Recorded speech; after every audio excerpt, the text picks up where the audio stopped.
and welcome to another video. This is episode 51 of the podcast, and let's just get right into it. It has been exactly a week since the last podcast episode, and in between that time I've actually been rather ill, and so I've mostly just been knitting. So there's a lot I would like to talk about. Also, because I was ill, my mind kind of was going everywhere. So I started a lot of projects, small ones, but yeah. I would first actually like to talk about the Flora Slipover, which I'm wearing. Ta-da! It is finally done, and I'm glad that I finished this one and I don't have to look at the pattern anymore.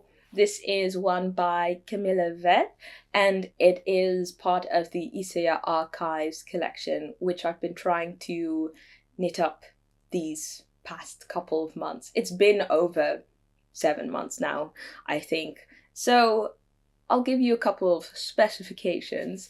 The yarn is Ístex Plötulopi, which is 100% unspun Icelandic yarn, and it has a yardage of 150 meters by 50 grams. This has kind of become my go-to yarn at the moment because it's so economical. I've spoken about this, I think, now over the past 2 episodes. It's just so cheap and it works so well. You don't need too much yarn. Anyway. It's great yarn, in my opinion, if you're willing to work with the disadvantages. In any case, the main color that I used is this dark grey. It's called Dark Grey Heather, and it has the code 9102. The first contrast color, which is this light ash, is light grey. The name is light ash grey. 1026 is the code, and then the second contrast color, this orangey color, is dark amber heather 1426. As for knitting needles, I used 4mm needles for the body and then 2.5 for the ribbing at the neck and this section right here. As for the construction, it is a bottom-up vest, so you start off with the you start off with the ribbing, then you go into the color work, you work up until the armholes, which is when you split the back and the front. You do some armhole shaping by casting off stitches and decreasing them. You work up for the back. Yeah, you just work up, and for the front you do some neck shaping. As for attaching the front and the back, you actually do that by means of a 2-stitch decrease. And yeah, after you've done that, you do the ribbing for the sleeves, well, the armholes, I should say, and you do some short rows to have more stitches up top than below, and then yeah, you just do the ribbing for the neck. Pretty straightforward. The only issue, the only thing that it's not very straightforward were the decreases for the back, because as I explained in the previous episode, I believe, the angle at which you do the decreases makes it so that your back gets raised quite intensely, and so the back ride, or at least mine, rode up very, very high, and I wasn't happy with that, so I ended up steeking it. So what I did is I picked up stitches for the shape that I wanted at the back. I redid the ribbing actually, and then the excess that I had, I just snipped it off, but I secured it first by sewing down the stitches. But I did create a hole by mistake at the back, but since this yarn is super sticky, it was very easy to just grab a needle and kind of recreate or duplicate stitch. I think more so recreate the stitch by yeah, I just grafted a stitch, basically. That's what I'm trying to say. So it wasn't a huge issue. Now, if I remember correctly, in the last episode, I had only done one armhole and I still had to do the second one. And I also had to work on the ribbing, because as you can see, the ribbing now is far tighter. I was having a lot of issues keeping tension when it came to using the continental style of knitting and creating ribbing for basically all the projects that I was working with this unspun yarn, because it breaks so easily. Now the thing is with unspun yarn is, yes, it breaks easily, but because the fibers are so long, if you pull at it at a short distance, the yarn won't break. But the thing is, at least when I'm knitting continental style, there's quite a distance between the last stitch made and the yarn that is around my finger. And so I either had to change the way of knitting continental style. Basically, I'd have to shift the stitch closer to my finger, or just wrap the yarn differently so that these distances where things were being looped would be shorter and so the yarn would not break. Or I could just switch to English style, where I'm holding the yarn next to the stitch that I finished last.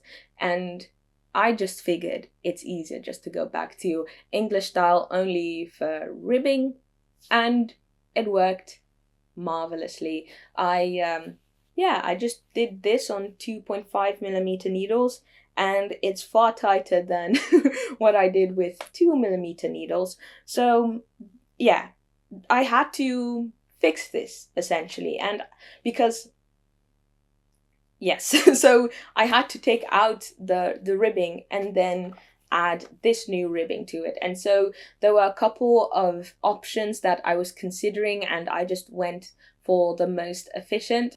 The thing about this piece as well is that after you've done you do the ribbing in one color, and then there are a couple of rows actually at the bottom of the flowers here where the ribbing continues for the gray.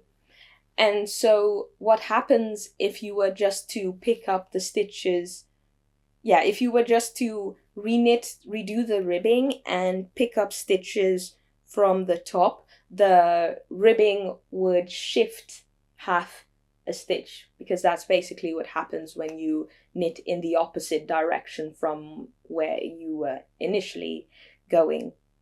So I was a bit hesitant to do that method.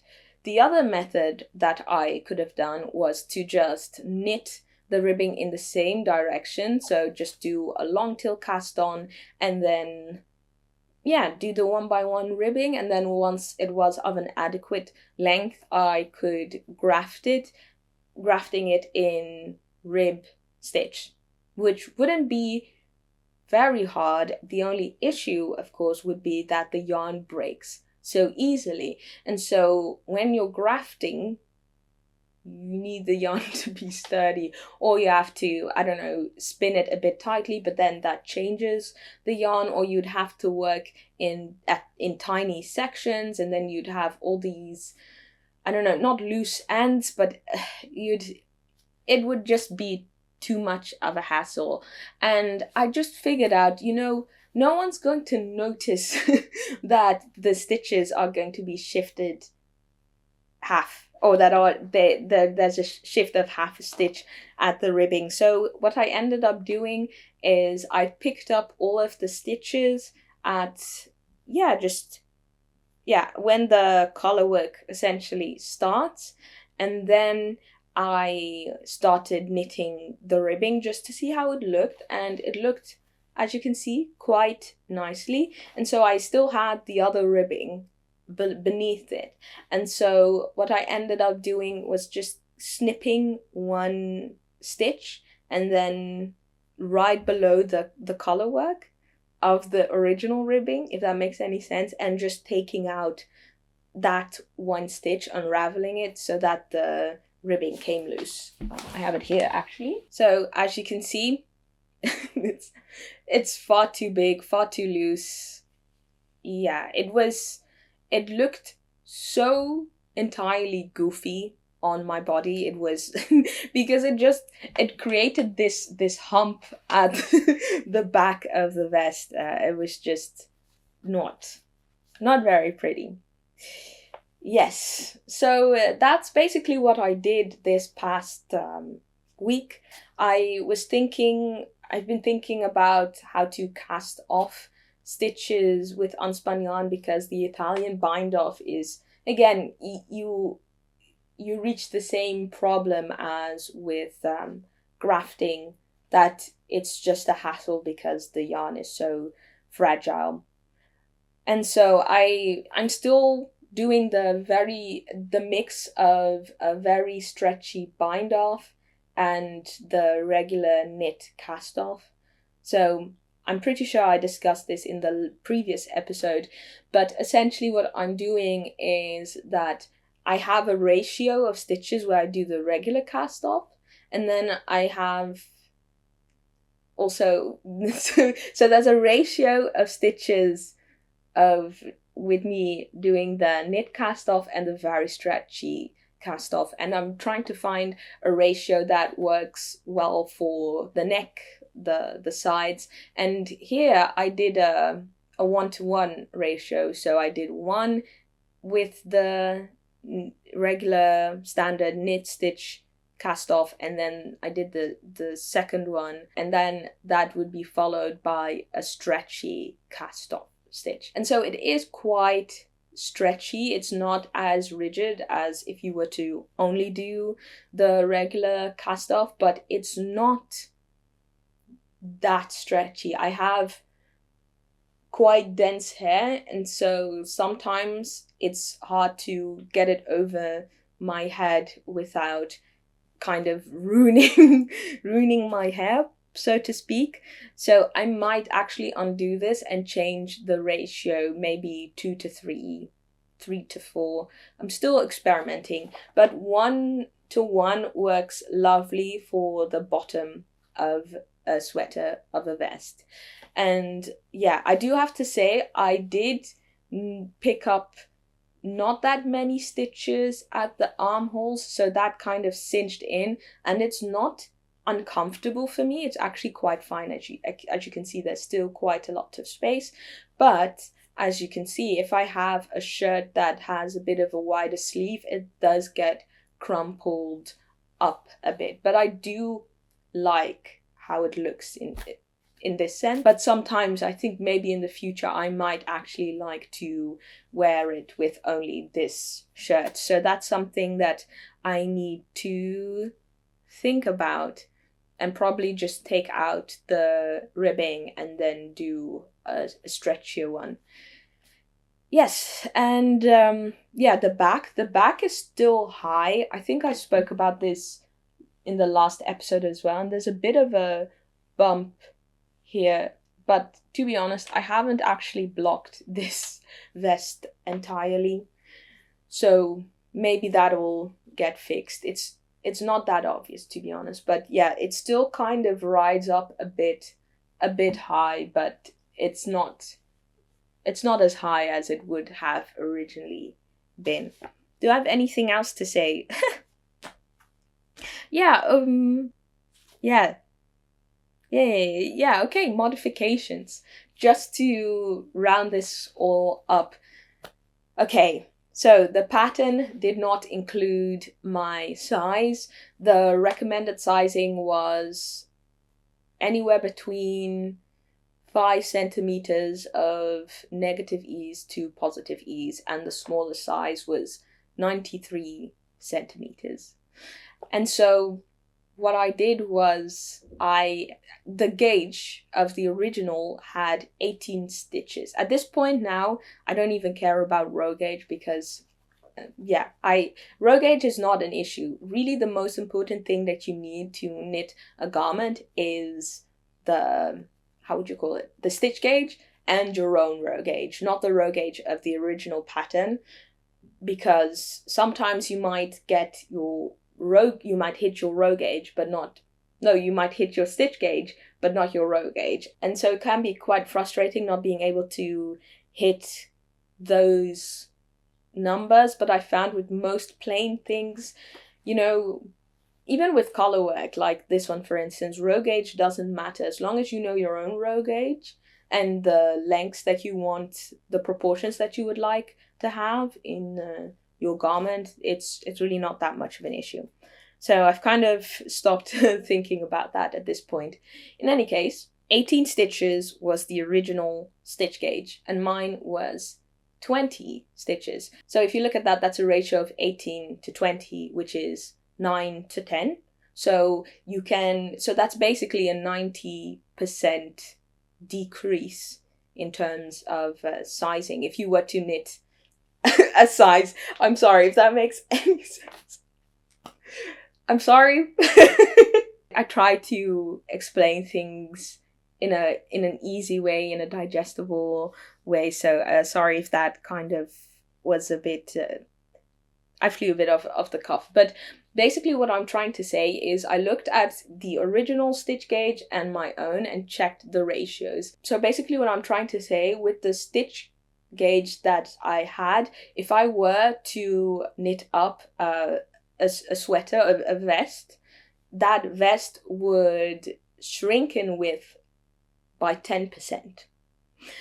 And I was fine with that shrinkage, so to speak, for the body. I was fine with that, because that would change the body circumference from the original 93 centimeters of the first size.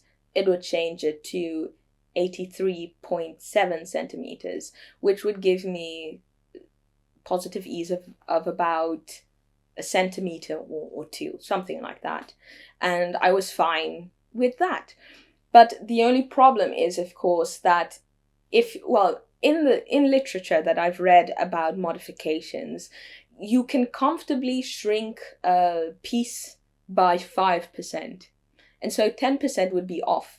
And so the most important part where you have to look at actually is just the yoke, this upper section. So I made sure that despite having shrunk this body section by 10%, I would keep kind of the how would I say this? The correct ratios for the neck hole and the shoulder section so that it wouldn't look all shrunken up at the top.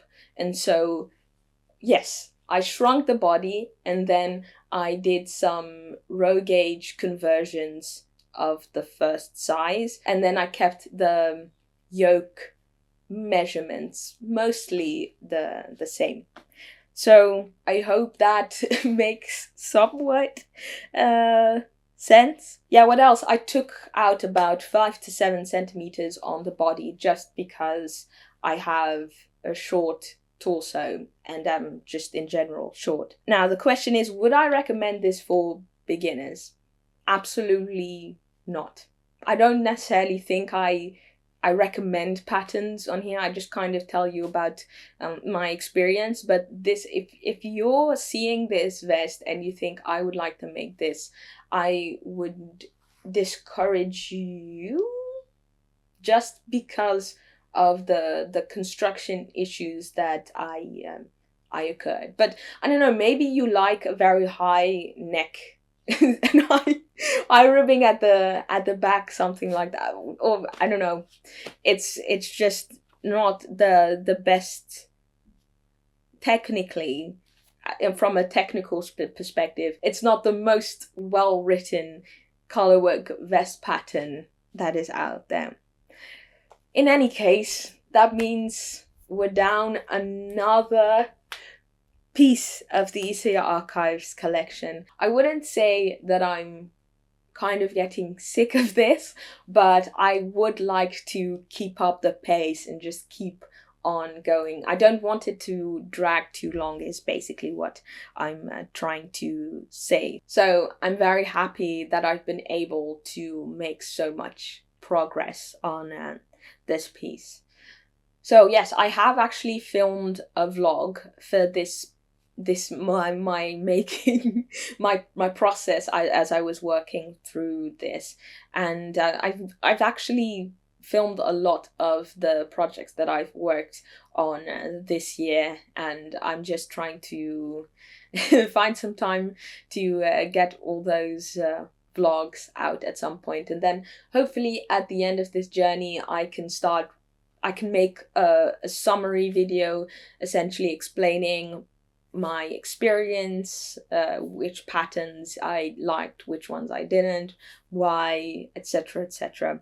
So that's something that I'm really looking forward to making, especially because I think most of these designers, this is my first time knitting one of their pieces. I believe I knit only the vest number 1 by My Favorite Things Knitwear. That's the first garment I ever knit back in 2020, I think. No, 2021.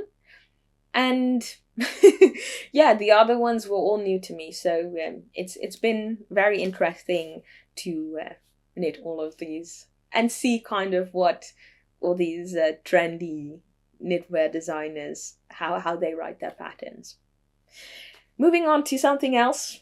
I am so happy. I finished the Swan Shawl by Yokohata. Oh my gosh. It's even too big to almost show in the frame. Ta-da! Oh my gosh, it's done. Hoo-wee. Gosh, oh my gosh. Yes, so let's talk about the specifications. This is the Swan Shawl by Yokohata. It's from her book Makiomono. Yokohata is also known as Kazekobo.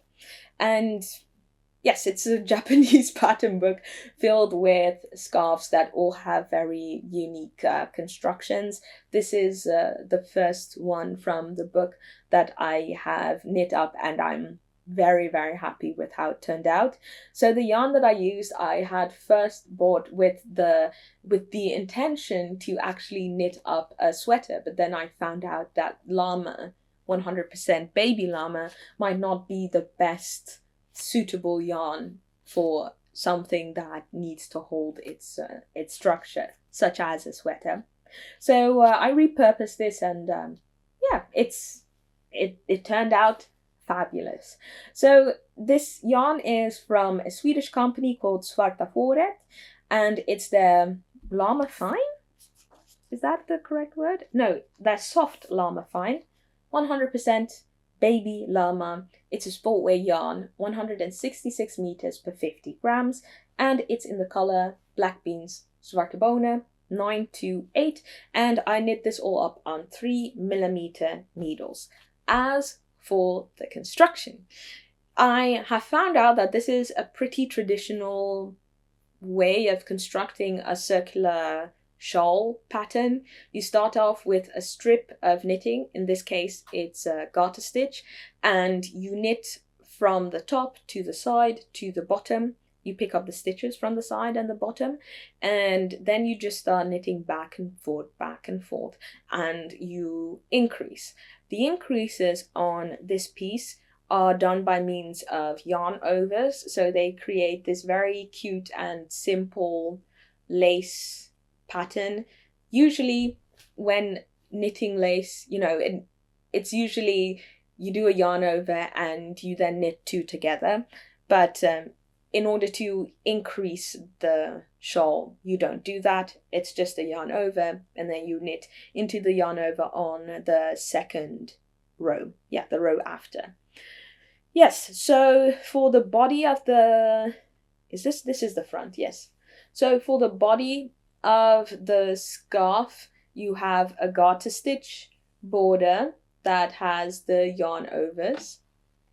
I don't know if you can see that well, but yeah, there are yarn overs at the sides. And then it's mostly stockinette stitch, but then you have these garter stitch rows, and these contain more of the yarn over increases. And so essentially that's what what the body of the scarf shawl is. And then yes, once you're done with that, you have all your stitches, 300 something plus stitches on them, and then it's time for the frill. Now the frill consists of a garter stitch. I would say it's an edge for the body. So yeah, you have garter stitch here. Yes. Yeah, so this is some garter stitch, and then the frill is stockinette stitch, it's reverse stockinette stitch. My apologies. Reverse stockinette stitch, and then stockinette stitch in between, and so it creates this beautiful frill. Now the reason, well, what makes this frill a frill for the most part is that you're using short rows. So for each stitch on this entire body, you have to do 4 rows, which consists of a set actually of short rows. And so so in total I had to work about 1300 rows. And I'm guessing, yeah, I had to work about 300 plus short rows, which was nice because I got a lot quicker with them at some point. I would have to say that at the start, the frill section was a bit hard, trying to memorize the sequence, and after some time it was actually not too hard, especially due to the stockinette stitch sections in between. It was very easy to identify at what row I was, whether or not I needed to make a short row or not. And yeah, I was just getting kind of sick and tired of this project, because I thought it would just be an easy thing. I would finish this in a week, but I didn't read the entire pattern. I thought it was a 2-page pattern, but it turned out to be a 5-page pattern, which significantly increased the amount of time that I had to work on it. So I think it took me about a month or so. But yeah, now that it's done, I'm very happy with it. It's very soft. It's lovely to wear. I haven't worn it out yet, but I have worn it kind of like a granny, like this, at my desk, and it's just very cozy. There were a couple of people who were wondering, by the way, this is a side note, about my boyfriend's sweater in terms of skin sensitivity, because I am using, what's it called? Yes, I'm using Holst Garn's Coast, which is a mixture of merino wool and cotton. I believe 55% merino wool and 45% cotton. And I mentioned that I was doing this because he's apparently very sensitive to wool. And to the first sweater that I made was very rustic, scratchy yarn, which is basically unbearable to the naked skin for him. And then I got a softer yarn, and it was also very scratchy. And I was thinking of maybe knitting up a scarf for him out of alpaca or llama, because I thought that it would be nice and soft. And he felt it on his hand, and it was quite nice. But thankfully, someone mentioned in the comments that they were quite sensitive to wool as well, and that alpaca is scratchy as heck for them as well, and that there's a difference between holding up a skein or a hank against one's neck And there's a difference between that and actually wearing something knitted. And so they proposed maybe try and put some sort of alpaca piece or llama piece around their neck and see how he feels about it. And my gosh, it was so scratchy for him. He described it as tiny needles prickling his neck. So I'm very happy that I didn't knit up a scarf for him out of alpaca wool. Very fortunate for that. So thank you to those two commenters. So yes, he is also sensitive to alpaca. That is good to know. Yes, so is there anything else I have to say about this shawl? I don't know, but I do have a question. Does anyone know what the difference is between a shawl and a scarf? Because I was looking this up on Google and I got all sorts of mixed answers. So they said some websites said that a scarf is bigger than a shawl, or the other way around. I'm not too sure, but I don't know at what point does a shawl transition into a scarf, or the other way around. I thought, to be honest, it was just basically the shape.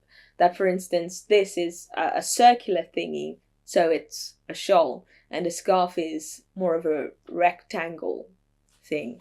But please do let me know if you actually know the difference. So that is everything on the swan shawl. Excellent project. Very happy. Very much looking forward working on the grid scarf.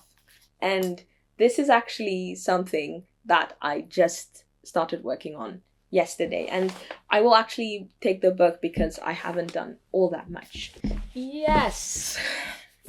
So here's the book, Makiomono. And grid is on page 14, I believe. Yes. Here it is. Grid. And it is just a collar block scarf, really long, wide. Long and wide, to be honest. I think the original measurements are 60 centimeters by 192 centimeters. Yeah, that's quite a lot of knitting, but it's very relaxing knitting, I think. In my opinion. The scarf has a garter border at the bottom, top, and also the sides. So basically, the construction is quite easy. The garter stitch section, then you have two colors that you knit up using intarsia, and you of course still knit the garter stitch borders. Once you're done with that, you have another garter stitch section to break up this color block, and then you move on to the next section, and then the intarsia line shifts. Anyway, it shifts, so it's not the same line, so it's kind of staggered, so to speak. And that you just keep doing that for a couple of times, and then you have the scarf. You do the garter stitch border at the top, and then you're done. So the yarn that was recommended for this was Ricci Moa Excellento Mohair Counto 10. So count 10 actually. So it's Rich More Excellent Mohair Count 10. And this is a yarn that is, I believe it's a mix of mohair and some type of plastic, polyamide, nylon. I think it's nylon, to be honest. Yes. And it's actually very thin. It's lace, essentially. The yardage, if I remember correctly, is 500 meters per 50 grams. So even thinner than your regular silk mohair, which is usually around 400 meters per 50 grams, I believe. So this yarn is from a Japanese brand, so it's not very available here, so I had to look for a substitute that had these exact bright colors because I wanted to make something similar. I really liked the color selection, and so it took me a lot of time to find one that I felt was suitable, and I ended up going for Holst Garn's Titicaca. Yes. And this is 100% alpaca, and it has a yardage of 400 meters per 50 grams, so slightly thicker than the original yarn for the sample. But nevertheless, I felt that it would be quite suitable. So here's how the yarn looks. Yes, so what else do I have to to say about this? I've lost track a bit. Yes, did I write anything down? Yes. Okay.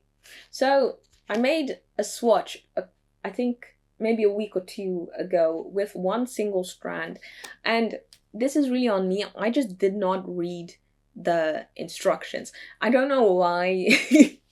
Why with both of these sweaters or scarves, I should say, I just did not read the instructions, and it bit me in the ass.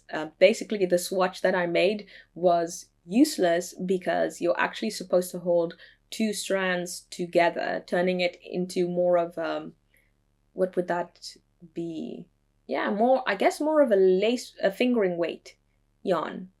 Yes, because then it goes, the yardage, at least with the yarn that I'm using, would go to 200 meters per 50 grams, which is a fingering weight yarn. And then I made the mistake of, again, not reading properly. I thought I needed 2 different needle sizes for the scarf, and kind of alarm bells went off because I thought basically the when it comes to garter stitch and stockinette stitch, you wouldn't switch needles because the garter stitch just only shrinks in the vertical plane, essentially. And I was knitting for maybe 4 rows of stockinette stitch, and then I figured out, no, they meant that I needed a smaller hook size to finish off the cast off edge at the end. But it wasn't anything too catastrophic, so I just continued knitting. Ooh, yarns are mixing up here. Oh gosh. This is basically what I have at the moment. It's not much, but it's honest work. Yeah, I do have to say the most, I would say, annoying part of working on the scarf is having to work with 4 balls of yarn at the same time for most of the time. But I found that putting one color on my lap and one on my desk makes it a lot easier to navigate. It's just now that I've transported it here that it's kind of messing up. But like I said, not much progress has been made, so to speak. But I already really like the color selection. Excellent, in my opinion. So this is what I've got so far. Yeah, we have the lighter blue here, the brown and the green, and just a couple of rows of stockinette stitch. Yes. So I'm using 3.25 millimeter needles. Oh, this is also what I wanted to say. Now, since I knit with I use a lot of Japanese knitting patterns, most of these pattern books, they use Japanese needle sizes, which aren't one-to-one with the American sizes or the, the universal metric ones. They have sizes of 3.3 millimeters, 3.6, and it's a bit annoying because sometimes the jumps that they're making are 3 millimeters, and I didn't want to spend money getting a complete Japanese needle set because it's a lot of money to spend at the same time. So I figured maybe I can find needles that have have a measurement that are closer, because the ones that I now have, I have some 2 millimeters, 2.25, and then everything goes to 2.5, 3, 3.5. And in the end, I managed to find 3.25 millimeter needles and 3.75 and 2.75 millimeter needles. In any case, I don't even think it's necessarily only for just Japanese needles or Japanese patterns. I also just wanted to get a wider range because I could play more with gauge. So I ended up buying 3 smaller needle sizes and also a 4.0 millimeter needle, because my wooden one broke during the holiday. It was so bad because I had packed everything, and then right before we were leaving the house, I was thinking, wait, I didn't pack things correctly. So I opened up my suitcase and I put all of my needles in my tin box instead of the plastic pouch that I had in my suitcase. And one broke in the tin box. And I just couldn't let go of the fact of maybe if I wouldn't have changed it, it wouldn't have broken. But in any case, it broke. I couldn't let go of it, and then I couldn't let go of the needle. I tried gluing it together. I used duct tape, and it was just miserable. And then I thought, okay, you should get it. And I got it, and I threw out the broken needle. But I'm very happy actually now with the new one. So there's that larger needle range. I'm actually really excited. I'm really excited over that. Yes, okay, so we still have quite a bit to go. I would like to move on to the Johanne loop sweater. Not much has been happening with this sweater since I finished off the ribbing, I think last week maybe. Really all my focus was on getting the swan shawl and the Flora Slipover done. And yesterday I managed to try and pick up stitches for the sleeves. So this is the progress. Whoa, you can really see how this hasn't been blocked and this has. As you can see, I completely forgot the specifications. Some information. It's the Johanne loop sweater by Other Loops. It's part of the Easier Archive collection. The yarn is Ístex Plötulopi, which I spoke about earlier. For the main color, the brown, this is chocolate dark. No, it's chocolate heather 1032, and then we have again the dark amber heather, which is 1426 as the contrast color. Again, I'm using 4mm needles for the colorwork section, 3mm needles for the plain sections, and then for the bottom, the ribbing, I have been using 2mm needles. So this is just a pretty straightforward top-down drop shoulder construction. You do some short row shaping at the back, some short row shaping at the sleeves, a bit of armhole shaping, and you knit the back, then the front, then you attach that in the round, you knit all the way down, then you do the ribbing, and then you cast off. And yeah, that's you pick up stitches for the sleeves, you do all of that, then you do the ribbing for the neck, and then essentially you're done. Is that everything? Yes. Modifications. So the original stitch gauge was 22 centimeters. I am using 20 stitches. Similar, the same as this vest, essentially. But only now in this case, my stitch gauge is looser than the original, and so this would make the sweater even bigger, and I didn't want that, so I had to take out a significant amount of stitches to make it a more fitted drop shoulder sweater. So I took 9 centimeters from the bust, and so 4.5 centimeters on each side of the body, so for the drop actually. Then and so the bust circumference went from 108 centimeters to 99, giving me positive ease of 13-14 centimeters. Is that correct? No, 16, my bad, 16-17 centimeters. I checked the armhole depth. Mine is about 17 centimeters. I shortened that as well. So I took about 5 or 4 centimeters off from that section as well. And basically what you do is you just start the color work earlier. No, that you start adding the stitches for the armhole shaping earlier. Nothing too difficult. And then I took... Is there anything else? I took off some length at the bottom, again because of my height.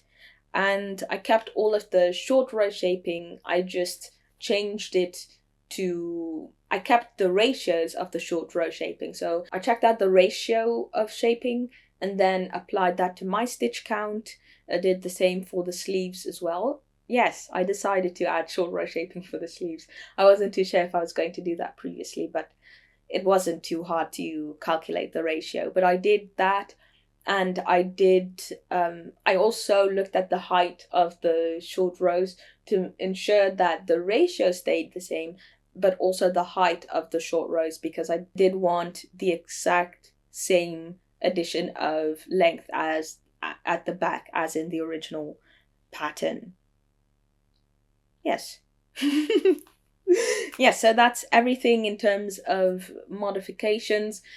I will say though, one thing about the Ístex archive collection, knitting all these up, is that I have become so much better at making modifications, simply because I really want to be wearing my knits, and basically what it comes down to is that my personal style isn't compatible with the current trends that are here at the moment, the very oversized drop shoulder construction pieces. And so I find now with almost every single pattern in this collection, I'm having to push myself to keep the idea of the pattern at the very least, and make it to my own taste,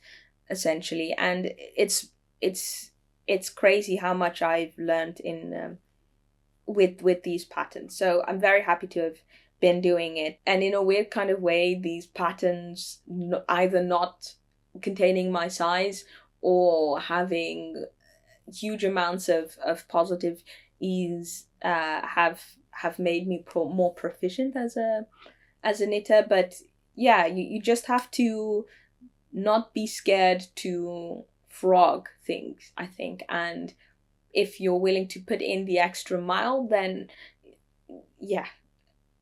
What am I trying to say? I think this is just in terms, just in general, when talking about how do you become better as a knitter. One thing is not be scared of making mistakes, and on top of that, not being scared to take out those mistakes and redo it. Because if you think about it, you made that mistake for a reason. There's something that is either not clicking, or that you're overlooking, or that you just simply do not know about yet. And if you leave those mistakes in there, you're kind of robbing yourself of the challenge of trying to actually learn how to fix that, and is in essentially decorating your toolbox, so to speak. But I also understand that there's a fine line between making mistakes and being a perfectionist. There's just kind of this sweet spot in between perfectionist and not wanting to fix mistakes that you have to hit, where you can learn so much, even just from one single pattern project. I think that's also one of the reasons I want to speak more in depth about the modifications that I'm making and make more modifications and just get better. So also, I completely forgot another thing that I changed about this is that I actually picked up stitches here at the shoulder. So I think, if I remember correctly, in the pattern you have this seamless construction at the top, which granted looks very clean, but I think there's this line here that we're crossing between aesthetics and sound construction, if that makes any sense. At least for me, when I'm trying to knit something, I want to use it, and I want to be able to use it for a long time. And so having no seams at the shoulder for what is supposed to be quite a heavy sweater is not going to promote longevity in your piece. And that is something that I learned the hard way with working on the Carla Cape, which is a huge sweater. A cardigan is a sweater, but not every sweater is a cardigan. But it's this very oversized, very long cardigan. The pattern asks for Judy's magic cast on at the shoulder, so there's no seams there.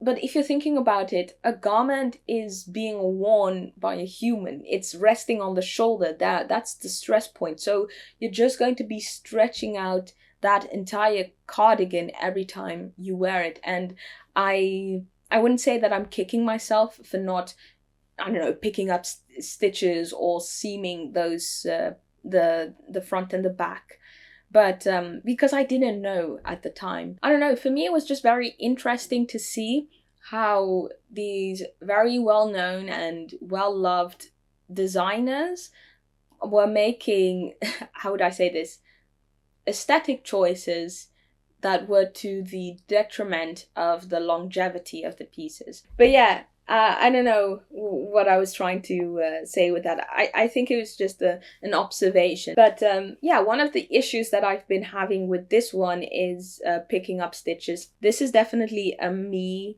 problem. I have issues picking up stitches the right amount. I'm never too sure if what I've picked up is quite too much or not enough. But that happened with this sleeve right here. I wouldn't say it's puckering a lot, but you can see that there's just a slight amount of stitches that are too many in this sleeve. I picked up with a ratio of 4:5, and I don't know, I just kind of went off of my gauge and checked the ratio there between row and stitch gauge and figured that 5:4, 4:5 would be good, but it wasn't. And then I checked Roxanne Richardson's video again.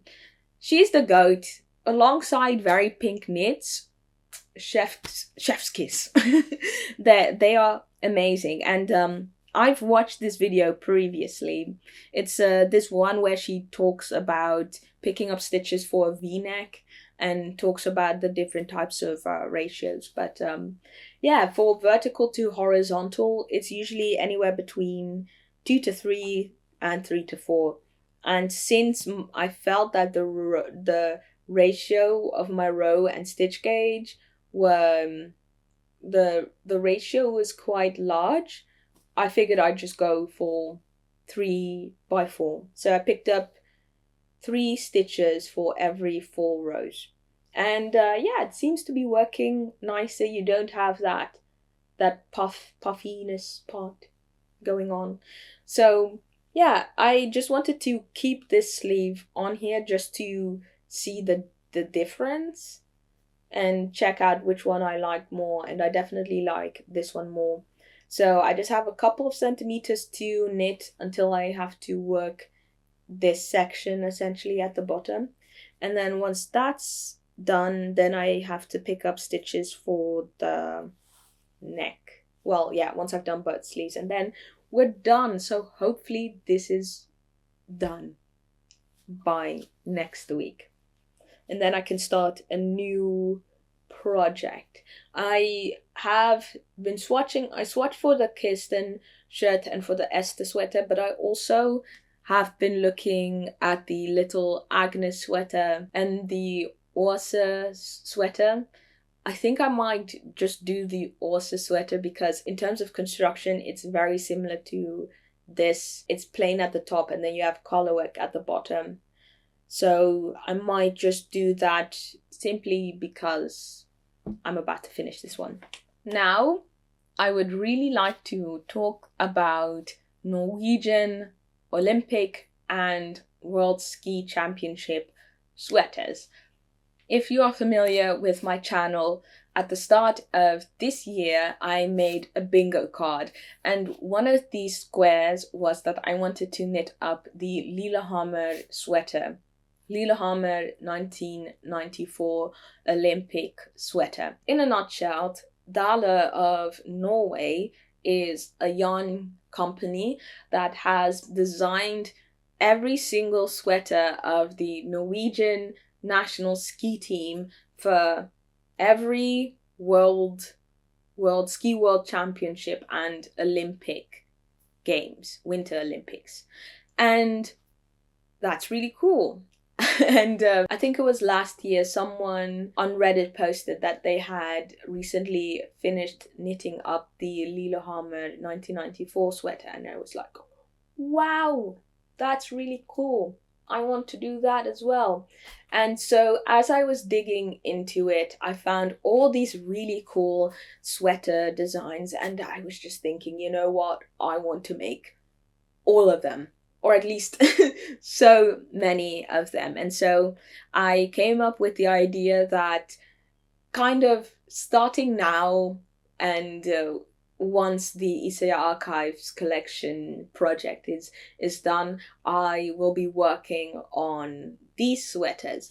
But I didn't just want to knit these huge, oversized, mostly drop shoulder sweaters. I didn't want to just do that. I wanted to personalize them and just heavily modify them and make them something unique for me. Now, in the end, I have picked 5 sweaters that I would like to, well, the Lillehammer sweater I just want to knit in different colors than the recommended one, and then the other 4 or 3 I have different colors and also different sweater construction and different kind of changing around the design elements.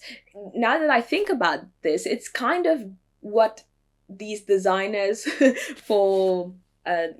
these designers did for the Ístex Archive collection. Because if you didn't know, the way the kind of task that these designers had to do was design something new inspired by the designs of Åse Lund Jensen, which was the person who Marianne Ístex bought the company from and made it into Ístex.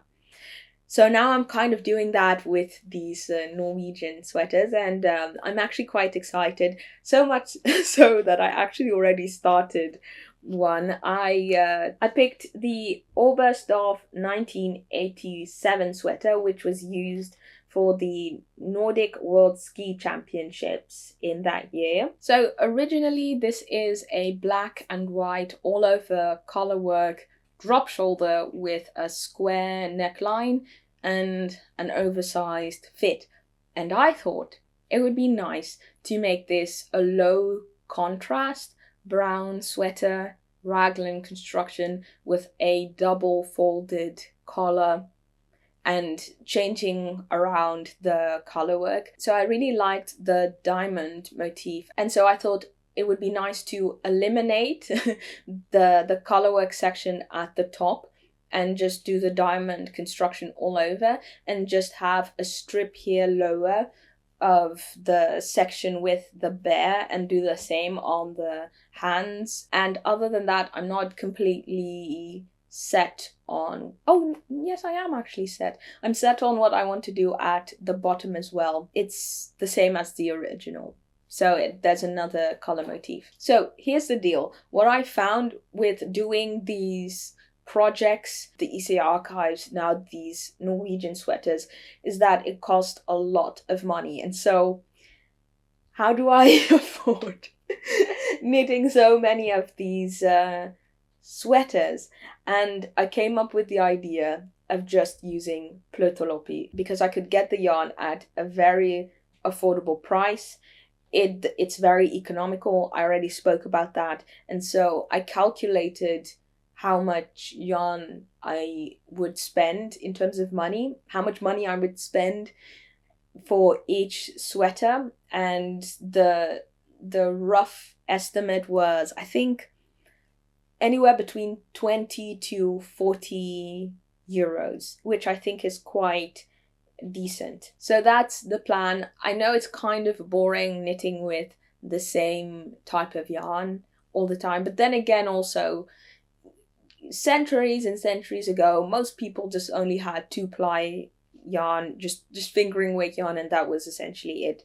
So yeah, and I'm gonna have fun with the colors and the modifications. That's kind of what I'm aiming towards. And I've also had the chance to work with so many different yarns this year as well. I actually don't mind working with one for quite some time and really get familiar with its properties. So yes, I hope that won't be too boring for you to hear me ramble about. Another kind of boring part of this is that 3 of these might be a bit they might have the same-ish type of color scheme.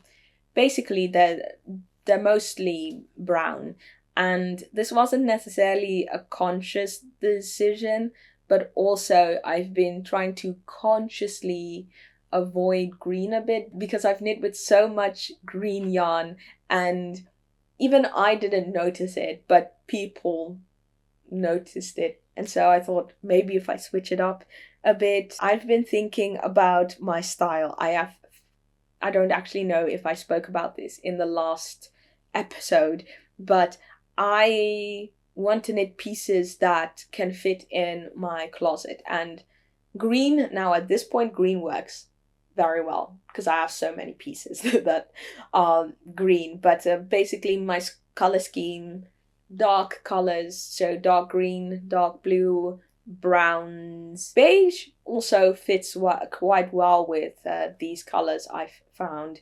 Grey as well. And then aside from that, I do like some bright colors here and there. So red, bright green, bright blue. I love those colors as well. And rusty colors. We're talking about copper, amber, that type of oranges are colors that I like as well. In any case, this is what I have knit so far. Well, you can barely see anything. So this is the back. Yes. Okay, the beginning of round is at the back, and I chose for... Okay, so where do I start? It's a raglan construction, like I said, with double folded collar and very low contrast. The colors that I'm using are Brown Heather 850009 and Oatmeal 851030. Yes, so I was thinking how do I do this? How do I make a colorwork, an all over colorwork raglan without messing up the, messing up the colorwork? Because there's no way that I could do short rows without, well, if I would do short rows, I'd have to think about it, right, to make sure that it's invisible. And I was thinking maybe first starting off with the collar and then instantly doing the short rows so that I wouldn't be disrupting the colorwork pattern as I was working my way towards the front of the sweater. So I could have done that, but definitely when it came to doing the short rows, I would definitely have to work from small ones to bigger ones in order to avoid that disruption. But then, I remembered that I was reading Barbara G. Walker's Knit from the Top. Is that what the book is called? Yeah, no, Knitting from the Top, yeah, by Barbara G. Walker, before the Internet Archive got hacked thrice. 3 times, oh my gosh. I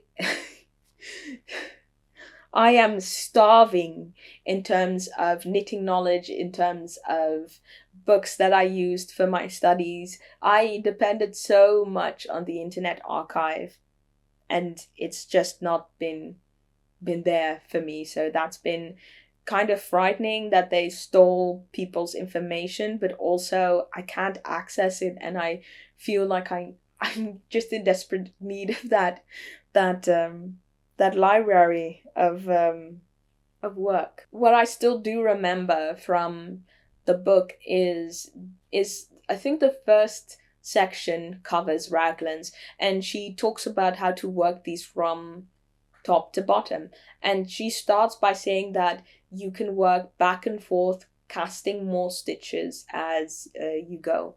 So that's essentially what I've done.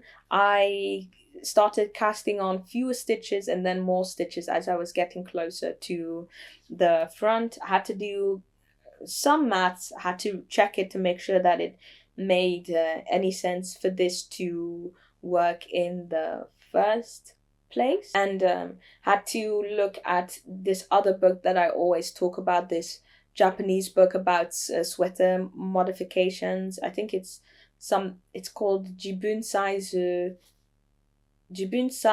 no Seta o Amu, something like that. Knit your sweater in your own size. You'll know which book I'm talking about. But I took the ratios from that book for the raglan construction, converted it to my gauge, and just plugged in those numbers, and so it worked. It really did work. As you can see, there are not that many stitches at the bottom or at the front as at the back. I added about 4 centimeters of length at the back, and it sits very nicely here at my neck. The collar is a bit on the loose side. I'm knitting these on 4mm needles, but and then the collar I did in 2.5, and then I knit at a tighter gauge using 2mm needles for a couple of rows here at the top. I did this also again knitting English style, then replicated the outside for the inside with ribbing, and then I used a crochet hook that was 1 size larger, 3mm, than the needles that I used for most of the ribbing here, and then I just I crocheted the collar to the body. So like I said, it's not very snug around my head, but the thing I would have loved more was the top to cinch in a bit more, but I couldn't go lower than 2mm, of course. So I'm going to, I think, add some elastic, weave some through it, and then make it cinch up just a tiny bit more. But it's the elasticity is lovely. So that's nice. In terms of the pattern, I haven't really looked that much at it. It's all in Norwegian and I have no problems with that. I'm Dutch. I have some knowledge of Swedish, and Swedish and Norwegian are mutually intelligible. So it's not that hard. And just in general, in terms of knitting in another language, if it's in, how would I call it? In Latin words? No, the Latin alphabet. If the Latin alphabet is used and you have different types of translators and you have a knitting glossary, you'll be able to get through it. But yeah, the color chart was not that great because it was done by hand. And so I went into Adobe Illustrator and I just redid all of that. And yeah, I'm not really looking at the pattern simply because the measurements, the construction is just completely different. So I'm just going to be working the raglan increases and then seeing how things work out, essentially. So yeah, that's this project at the moment. For the other projects, I have already kind of decided what I want to do. If everything goes well, I already have a video on my channel that talks about everything with regards to the sweaters that I'll be working on, their constructions, the colors, etc., etc. So I will be sure to put a link to that in the description box below. So that's everything in terms of, bigger garments. And now it is time for sock saga.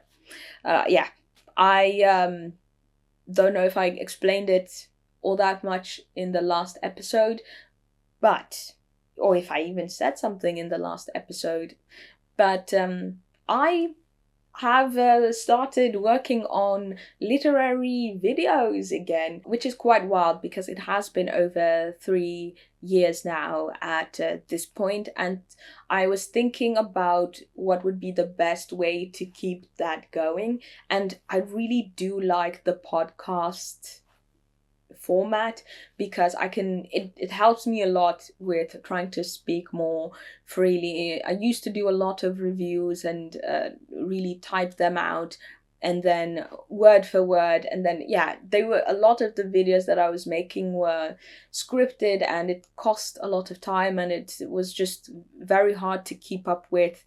And now it's just impossible for me at the moment. And so I thought, maybe in a more relaxed setting, I could actually start posting about literature again. And so I was thinking of this and I've actually found the perfect name: Books and Socks. So this is a podcast and I'm trying to do this every week where I grab a sock, start knitting on it, and then talk about the books that I read throughout the week. And so I think that would be also a great motivator for me to get more into books again. So I'm very much so looking forward working on the next sock this week. In any case, that means that I've been working on socks. So I've been doing that during the podcast and also listening to audiobooks and knitting socks. One of the other reasons as to why I've been wanting to knit socks as well is because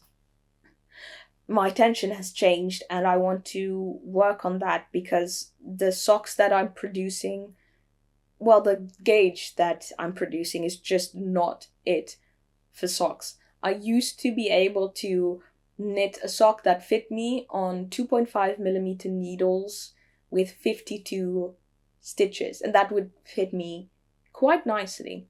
Now with 2mm needles, continental style, I need 48 stitches to fit nicely. So you can see how the gauge has kind of changed.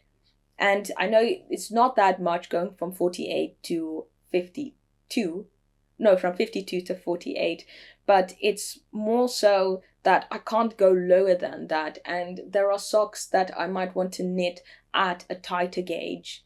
and that's just not possible at the moment with continental style. So these are tiny projects that I can work on and try and improve my tension. Oh yeah, if you are interested in hearing me talk about literature, I have noticed the huge overlap between knitting and reading. I will leave my original channel in the description box below. I don't know if I mentioned this last episode, but the type of literature that I read is world classic literature. So classic world literature. So not only Western classics. I'm talking Japanese, Korean, South American. I've read from Argentina, from Brazil. I've read from Denmark, which is Western, but also not that. It's not where most of the classics that most people consider to be classics. That it's not a country that you get what I mean? It's usually just, American, UK, French, German, Russian. Literature from that is usually in the West considered classics. So I try to kind of broaden my horizons and read from all over. I like contemporary stuff as well from time to time, just a cheeky YA, just for fun as well. So it's not always serious. I love horror as well. And what else do I like? Translated literature. Love me some translated literature. Great. So if you're interested in that, I'll leave a link to that. And I have, I don't know, maybe 100, 200 videos. I'm not too sure. I did it for quite some time. But yes, here's the first sock. It's not done. As you can see, it has strings everywhere. This is just my basic sock. 1x1 ribbing, some leg, slip stitch heel flap, French heel, and then just decreasing the gusset as usual, and then ta-da! Some decreases at the top, finished off with a Kitchener's stitch. Yes, so the yarn that I used is some sock yarn that I bought in Japan from Mominoki, I think. Yes, Mominoki yarn. They're actually in Germany, but I did the maths, and it was €6 cheaper to get a hank, in Japan than buying it from Europe. So the cost of 100 grams for this is €27, and in Japan with the conversion rate it was €20. This is their Sock Fine 4-ply yarn in the color Tunturi. It's 200 meters per 50 grams. If you are interested in this color, I saw yesterday on their website that they still have this. But it's 75% merino wool and 25% polyamide. Just a basic sock. And I knit this on 2mm needles, so 48 stitches for that. Then on the episode, I was actually working on this sock right here, but it was too loose, so I had to restart it. And this is again my basic sock, and it's from Undercover, and it's from their Halloween selection from last year. It's the range, or the line was called Slasher Sock, and this is in the color Hill House, and it's 75% superwash wool, 25% nylon, and a yardage of 200 meters per 50 grams. I'm not the biggest fan of hand-dyed yarn because it's expensive. I don't necessarily like buying them for a full-blown garment just because the cost is so high, except if it's something like a fingering weight yarn and I might have to buy 2 hanks. That would be fine, but I just like buying 1 hank and then knitting 1 sock out of it, and then maybe I can get 2 socks out of it, and if not, I can just sell the rest. But yeah, sorry for that for all of that information, but yeah, this one I noticed. I tried to knit this at a tighter gauge, and it is definitely a bit more snug. But also, if you look at the two yarns, oh, I'm stretching it out. Yeah, if you look at it, you can definitely see that the slasher sock is a bit thinner than the Mominoki one. So maybe that might also be the reason why it's a bit tighter. I love knitting a basic ass sock. I don't have to think. I can just go and go and go and go. And I started one. It was just right before the podcast, just for the books and socks episode that I'll be filming after this. So I don't know what this yarn is, to be honest. Well, it's opal yarn, but I don't know the name. But this will probably pop up next week in the podcast. But I have ventured outside of the plain basic sock. I tried doing this with 52 weeks of socks, but I was just not there yet in terms of skill set. But I found a free pattern on the website of Lana Grossa. Well, it's owned by Lana Grossa. The website is called Woolplace. Again, I don't know what I said last week or the week before because I have not edited those videos. But Woolplace is a place where you can get free patterns. You can download one free pattern a week from their website, and they're all just from Lana Grossa. And they have tons and tons of patterns, socks, other accessories, and lots of basics as well. They have so many plain sweaters, so many plain tops, and it's a great website. The only downside is that it's in German. Well, for non-German speakers, it's a downside. But again, as I said, you can Google Translate. If you don't understand a term, you can always plug that term into YouTube, and there probably is a German person explaining to you what it is. And so just by looking at the video, you can translate techniques. In any case, it's a sock with a picot edge and a frill. And see, this is what I mean with gauge issues. I had to do this with 48 stitches, but the pattern recommends 60 stitches for my foot. So that was a bit unfortunate because I do feel like the original pattern picture has a frill that is more frilly, if that makes any sense. In any case, I am going to try and make this again with a red yarn, a red sock yarn that I have. And I'm going to just do that in English style, just to save myself the headache. But the way this is constructed, basically, you triple your socks stitch count, and then you knit the frill. How the frill is created, it's as you can see, it's just pure stockinette stitch, and then you rapidly decrease. Then you put that section on hold, and then you start working on the main body of the sock. You start off here with the ribbing, then you do a picot edge, then you do stockinette stitch, and then you attach the cast on edge to what you're knitting at the moment. And so you have this section, essentially. The cuff is done, it's nice and stretchy.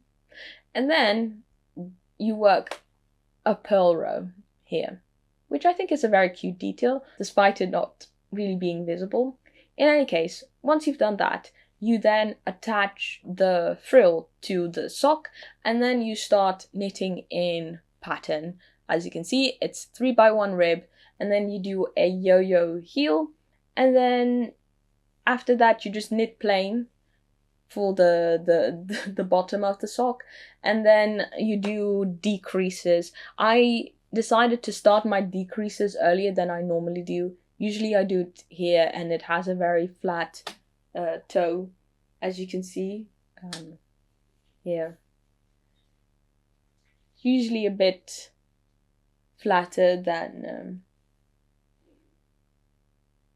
it's flatter than this one's flatter than this one. And that's about it. For all these socks, I haven't knit a second sock, and I know this is not a good idea with my tension being all over the place, but I think it'll work out. Maybe this is foreshadowing, maybe this is not. I don't really have issues knitting the second pair of a sock after I've knit the first pair. I'm just kind of doing this on purpose.